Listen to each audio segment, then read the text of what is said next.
My fiancé lied about his ex-wife's medical emergency, left me alone with his epileptic son, and secretly went on a beach vacation to celebrate her engagement. For context, my fiancé Peter, 29 male, and I, 27 female, have been together for the past 2 years. We got engaged about 2 months back, and we ended up breaking off that engagement a week ago. Peter has been married before, and he even has a child from his previous marriage, his 7-year-old son Jonah. He got married to his high school girlfriend, Sandra, 29 female, at 22 because she was pregnant, and they got divorced 2 years later. It was a mutual divorce because both of them agreed that they had gradually just fallen out of love with each other, but had stayed together for the sake of their son. But then neither of them wanted to continue the marriage because they hadn't been getting along of late, and so they got divorced. However, they continued to share custody of Jonah and co-parent him to the best of their abilities. They continued to be friends after that, and I never had an issue with it. In fact, I was even on good terms with her since they were raising a child together. Peter wanted Jonah to treat all of us like family and normalize this, so we would try and get together for dinner at least once every month, and I was fine with it. Then, unfortunately, Jonah was diagnosed with epilepsy about 6 months ago. It was quite upsetting, but we were all determined to be there for him and not let it become an issue or make him feel self-conscious about it. Anyway, things had been great for the past couple of years, and I was really excited about getting married to Peter. However, 2 weeks ago, he told me that he had to leave for a couple of days because Sandra had apparently had an emergency that he couldn't tell me about, and he needed to be there for her. When I tried to pressure him to tell me about it, he just told me that it was medical in nature and it was too personal, so Sandra did not want anybody to know about it. He said that he just needed to be by her side for the procedure, and after that, he would be back. He said that I had nothing to worry about. All I had to do was just take care of Jonah for the week that he was gone and make sure that he took his medication on time. I was fine with it, but I was just really curious about what kind of emergency it was, because he was being very secretive about this whole thing. Anyway, he said that it was personal and did not want anybody to know about it. I did not want to be prying, so I did not ask any more questions about it and let him go. I kept in touch with him throughout that 1 week. I was calling him every single night because he said that he was busy during the day taking care of Sandra, even though I had no idea what could have possibly happened to her. I even offered to visit her in the hospital, but she said that it was not necessary because she did not want anybody there apart from her, parents, and him. I will have to admit, I was feeling kind of jealous that he was going out of his way to be there for her, since, all things considered, she was still his ex-wife. I was not comfortable with it, but given the fact that she was sick, I did not want to talk about it unnecessarily and be petty. I was concerned about what was going to happen with Jonah, since even though I had been around when he used to have seizures earlier, Peter had always been there with me to handle it, and I was not confident that I would be able to handle it on my own if he had a seizure. So, I was very stressed out. I also had to be working from home since Jonah was on summer break, and I did not want to leave him alone at home. Peter usually works from home, so he always stays back. But now, since he was not around, I had to take over. Exactly 1 week passed like this, and I had no idea what was going on until exactly 7 days ago, when I saw a couple of photos making the rounds on social media. I follow all of Peter's friends from high school since he's still pretty close with all of them, and I noticed that his friends' circle, including Sandra, and also himself, had posted a bunch of pictures on a beach. Most of them were group photos, but there was one that only Peter and Sandra had posted. They had their arms around each other, hugging and looking really happy, and I could very clearly see a giant diamond ring on her finger. The caption was just a heart and newly engaged. That literally broke my heart. I don't know what it was. Maybe it was the fact that I had been feeling really neglected for the past week, in addition to the fact that he was being so secretive about everything and refusing to even talk to me. Something in me just snapped. Before I knew it, I was calling the cops about an abandoned child, and soon enough, they were with CPS.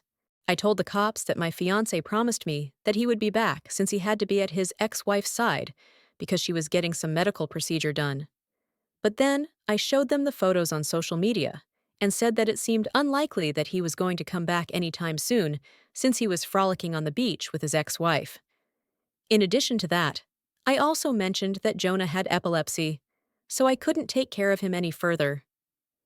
After a bit of discussion, they decided to take Jonah to his grandparents' place and contacted Peter as well and told him to come back as soon as possible. I guess they could tell that there were some personal factors in this, so they did not take it further and just let him off with a warning. But after Peter received a phone call from the cops and CPS, he called me up instantly and started yelling at me about what I had done. Jonah had already been taken away and dropped off at his grandparents' place, so I had nothing to worry about. And I screamed and cursed right back at him. I told him that he was a liar, and I wanted nothing to do with him anymore, because he had broken my heart in the worst possible way. On top of that, he hadn't even had the decency to hide the fact that he had been cheating on me. He had actually been flaunting it on social media along with all his friends and had made me look like a fool. He tried to tell me that he had not been cheating on me, but I told him that I had seen the post, so there was no fooling me anymore, and that when he came back, all his stuff would be outside and he could leave after that and go live with Sandra. Then I hung up, and I blocked his number for good measure so that I wouldn't have to speak to him again. The next day, he finally came back home, but I didn't even open the door to him as I had promised. I had already packed all his things and put them outside in boxes, so there was no need for him to enter the house. From outside, he kept telling me that he had not been cheating on me, but I told him that I was not interested in his lies anymore. However, he refused to leave until I stopped yelling at him, and when I was finally done, he told me that the emergency that Sandra had called him up about was the fact that she was getting engaged to their friend Marcus from high school. Apparently, they had been dating in secret for the past year, and now he had finally proposed. She had sprung the surprise on them when he had reached her house that day. She surprised all of her friends who had been there with tickets to the Maldives, and they had been vacationing there to celebrate her engagement. The reason he hadn't told me about any of this was because he did not want me to feel jealous, so he figured that he would just tell me about it when he came back. But when they were making that post on social media, he had completely forgotten about the fact that I did not know the truth and did not consider that I might have misconstrued what was going on. But regardless of that, he had never expected me to call CPS because that was a very rash and crazy decision. He tried to explain to me that the way I had retaliated for just a simple misunderstanding was insane, and that I should have called him first and at least tried to clear the air with him instead of calling CPS just to get back at him. On top of that, I had even sent Jonah away, which was really cruel because he was just a little boy and did not know what was going on. So for me to punish him just because I was mad at Peter was unfair. In my defense, I had sent him to his grandparents' place, where I knew he would be safe and sound, and I had even consoled him and given him a lot of care before sending him away. So it was not like I had treated him cruelly. But even then, I could see where he was coming from. I was a little embarrassed when I heard him tell me what had actually happened, but I wasn't going to back down because ultimately, he had still lied to me about a lot of things and had kept up with those lies for almost a week. So I told him that maybe calling CPS was something that I had done in the heat of the moment, but the way that he had lied to me for one whole week was unforgivable. I told him that I was going to stick to my decision of breaking up with him, and I opened the door only to return my engagement ring to him after that. Then I shut the door as quickly as I could, so he wouldn't have the opportunity to speak to me or even enter the house. He kept begging me to try and understand where he was coming from, but I refused to talk to him, and I told him to just go away because I had nothing left to say to him anymore. For 1 week, he had lied to me, and instead of worrying about what I was going through, he was having fun with his friends on the beach. No amount of apologizing was going to fix that, and nothing was ever going to make it any better for me, so I was sure of my decision of leaving. After he realized that there was no talking to me, he put his boxes in his car and left. It has been a week since then, but a couple of days back, I started receiving calls and messages from his friends saying that what I had done was incredibly wrong because I had broken up a really happy family. Of course, I thought that they were talking about Sandra, Jonah, and Peter, but after reading through my messages, I realized that they were actually talking about me, Peter, and Jonah. Apparently, Jonah kept asking about me, and Peter had no way to explain to him that I was not willing to see them anymore.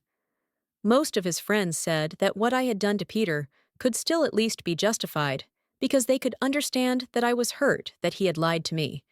But the way that I had behaved with Jonah was not fine, and that I needed to at least talk to Peter and Jonah and clear these things out. All of them think that I need to give him a second chance, because Peter is really distraught, and so is his 7-year-old son.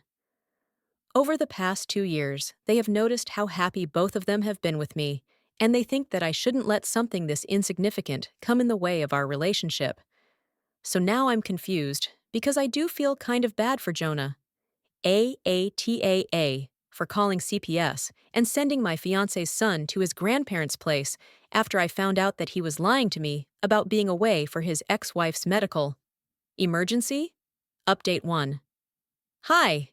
So a couple of days have passed since I posted here, and people have had a lot of opinions about what I did. I will concede that maybe calling CPS first was not the right move. Like I said, it was something I did in the heat of the moment, and I really didn't think things through. It was vindictive, and I was just really hurt and angry that Peter would lie to me about something so big. And at that moment, I was really convinced that he had been cheating on me all along and had been engaged to Sandra behind my back. I just snapped, which is why I did something so crazy. So I decided to unblock Peter and apologize to him for what I had done. I acknowledged the fact that I had done it simply to get back at him, and my retaliation had probably been much worse than what he had done. I shouldn't have involved Jonah in any of this, and he was right about that part. However, apart from that, I really don't think it was fair of his friends to hold me responsible for breaking up a happy family. If anything, that was his fault for lying to me and going out of his way to hide things so big from me. I feel like if someone is going on a trip to the Maldives with their ex-wife and a bunch of their friends to celebrate an engagement, then they should be honest about it with their fiancé, especially if their fiancé is sacrificing her time at work to take care of his son and making sure he's fine. So I wouldn't be so quick to judge myself and say that I'm the one responsible for breaking this family apart. Besides, even if I overlooked the fact that initially, when Sandra had called him up, even Peter didn't know the truth. I can't just excuse the fact that even after he found out that she was engaged and that they were all going on a trip to the Maldives, he still did not bother to tell me the truth. It was the constant lying that really got to me, to be honest, and I put this all in a message and sent it to Peter a couple of hours back. I did not think that he was going to respond quickly, but within seconds of sending that message, he replied to me and said that he accepted my apology and that he also was sorry about everything that he had done. He said that he did not mean to hurt me, and as he had mentioned earlier, he had only wanted to keep this private until he came back and could explain everything to me in person because he did not want me to freak out. I thought that it was already not a good idea, but I did not say anything because I didn't want to argue with him. Anyway, after we exchanged those messages, I didn't think that there was anything more left for us to talk about, so I did not reply. But a couple of minutes later, he messaged me again, asking me if I would be willing to meet him in person and at least clear the air between us. After thinking about it, I decided to say no. I did not think that I had anything to talk to him about. I believed that I had apologized, and that was it. If I met him in person and spoke to him again, I might have ended up getting back together with him, and I really did not want that. We had had a great relationship, but this one incident had just ruined everything, and I did not have it in me to see him again and then not feel anything. It wasn't like I had moved on entirely in just a couple of days because of this incident, and all that had happened was that I had stopped trusting him, but I still felt for him. So I said no. But then he literally started pleading with me, saying that after all the things that we had together, we owed each other this much. He said that we couldn't just part ways without having one last meeting, and at least attempting to clear the air. Even though he was quite insistent, I had made up my mind, so I just ignored these messages after a while, and then he stopped.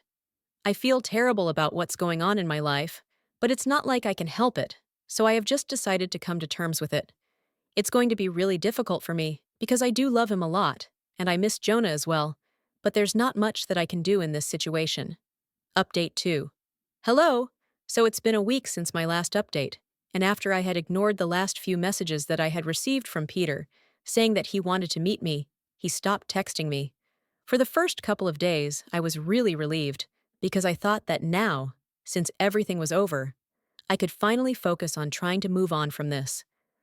So far, I had gotten really used to having Peter and Jonah around, but now that I was on my own, I was very lonely and miserable. I had deactivated all my social media accounts and wasn't speaking to anybody who was not from work, because I didn't see the point in trying to talk to people right now. I had received a couple of messages from Sandra, but I hadn't even opened them, because I knew that whatever it was that she had to say, it was going to be something defending Peter, and I really wasn't interested in that. Besides, now that my relationship with Peter was over, I did not see any reason to keep in touch with anybody who was connected to him, so I ignored those messages. But I couldn't foresee the fact that ignoring her would make her show up at my house in person to talk to me. Last evening, after I had returned from work, she turned up at my house, and even though I initially was skeptical of opening the door and letting her in, I decided to do it because I just wanted to get this thing over with. Once she was inside, she told me that she was really sorry about everything that had happened and that she felt like she was the one to blame for all of this. If she hadn't invited Peter on that vacation as a friend, he would never have lied to me, and I would never have called CPS or whatever, and Peter and I would still be together. She seemed to be pretty sincere about everything she said, and I told her that it was fine. I did not really blame her that much, since if Peter was lying to me, there was very little that his friends or even ex-wife could do to fix the situation without pissing him off. After she apologized, I thought she was going to leave, but she stayed, and we just sat there silently for a while because I had no idea what she was going to say. She did not even speak for almost 3 whole minutes, and we were just sitting there, so it started getting pretty awkward for me, and I asked her if there was anything more that she had to add to whatever she had already said. I could see that she was nervous about something, so I told her that she could speak to me freely, because after everything that had happened, I hardly thought this was the time to start acting like we didn't know each other enough. Once I said that, she seemed to relax a bit and told me that one of the major reasons that she was here was because Peter was devastated, and she wanted to ask me for his sake if I would be willing to meet him in person one last time. I was really exasperated at that point. I told her that I had already spoken to him about this, and had told him that I was not interested because emotionally I still had not moved on from him, and if I saw him again, it would be very difficult for me to cut him off. I told her that I was happy that she had come by to apologize to me, but I did not want to discuss these things any further, and I got up because I wanted to indicate that I would like her to leave now. She got up as well, but she told me that she and their other friends had all been trying to support him and console Peter during this time, but he was very upset about breaking up with me. He kept insisting that the only way to make him feel better would be to convince me to talk to him, so she was here to request me in person once again. I had to decline, and then I actually told her that I would really like her to leave now, because I wanted the evening to myself so I could rest for a bit after work. Then she started getting on my nerves in earnest, because she just couldn't leave, and kept arguing with me that Peter and Jonah had been with me for so long that I couldn't just break up with him and act like he was the worst person on earth over something so petty. She said that she knew that I was a bit insecure about her, and that's why Peter had not wanted anybody to tell me that they were all hanging out together, because he did not want me to freak out like I had done. But on the last day, they had forgotten about all of that, and that post that they had made had been a mistake. But surely I could forgive one mistake and move on from it, or at least try to move on and give our relationship the respect that I owed it. She was unnecessarily dramatic and was exaggerating how heartless I was. She said that now that she had apologized, she at least expected me to be a bit more lenient. The change in her behavior was remarkable after I declined, and I did not like the tone that she had decided to take with me, so I kind of lost my temper and pushed her out of the door since she was already standing near it, and then I slammed the door shut. That happened last evening, and I was very pissed off. So I blocked Sandra after she left so that she wouldn't be able to contact me anymore. Even when I blocked her, I read the last couple of messages that she had sent me that I hadn't opened until then, and in them, she was first apologizing for whatever had happened because she felt like she was responsible for this, and in the same breath, she was defending Peter and saying that I should not be mad at him. If I had read those messages earlier, it would have saved me a lot of time, and I wouldn't even have let Sandra enter my house. Anyway, I considered that a lesson learned. Now, coming to what happened today, once again, this happened a couple of hours ago in the evening, just as I had returned from work. I don't know why they keep picking this time since this is when I'm the most exhausted, but at least today, nobody showed up at my house. It happened on the phone. So, I received a phone call from Peter as soon as I had opened the door to my house, and I obviously ignored it the first time. But then he kept calling me again and again, so eventually, I just blocked his number. However, when I blocked that number, he started calling me from another one, and that's when I realized that this was not something I could avoid.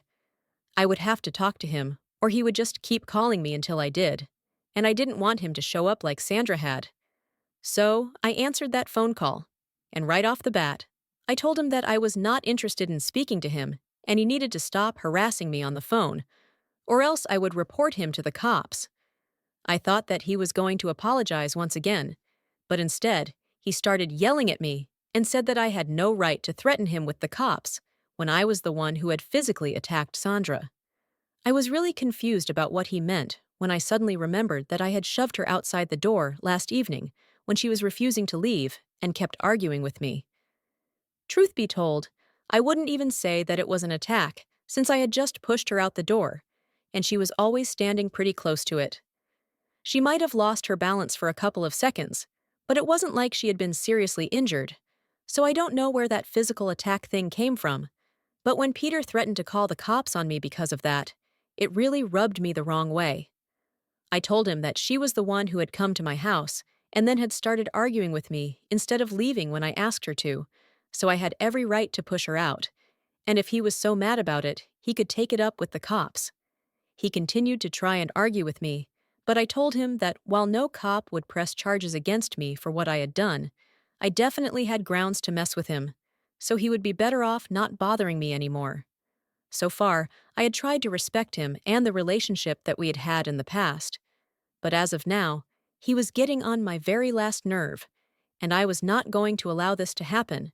I made it very clear to him that if he called me or bothered me even one more time, I would make sure that I got in touch with a lawyer, and then that would put an end to his harassment in the worst way possible. Then I hung up and blocked the other number as well, because I was pretty sure he was calling from a friend's phone. So I knew that his friends must have been around him at that point in time, and had probably either already heard our conversation, or he would be filling them in right then after the phone call. So I just blocked everybody from his friend circle, and now I think I'm finally going to get some peace. All that's left to do is for him to pack up the last of his things that he had forgotten to take, and then we will be done for sure. Update 3. Hello? So almost 2 months have passed since I broke up with Peter, and since then, we have barely had any contact, and I'm really better off for it. After I really thought about the things that had happened, without constantly being bothered by him and his friends, I realized that apart from calling CPS, there was nothing really that messed up that I had done. And yet, they had made me feel like I was the bad guy and were constantly trying to downplay how messed up it was for Peter to go on vacation with his ex-wife and his friends to celebrate her engagement, and not even tell me about it while we ourselves were engaged to be married in a couple of months. On top of that, he left Jonah with me, not caring about what would become of him if he had a seizure and I was not well equipped enough to deal with it. Anyway, I realized that they were horrible people. I started feeling much better about my decision to cut him out of my life, and honestly, I found it very easy to move on from him after that.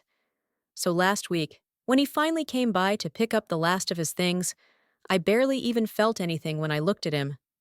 I had actually been afraid that I would burst out into tears when I saw him next while we were breaking up. Nothing of this happened, though, and I'm relieved about it. He had come by with some of his friends to collect his things, and all of them were glaring at me when they were packing. But I really did not care. After they were gone, I realized that I was finally free from him, and I thanked my stars that I did not end up married to this person.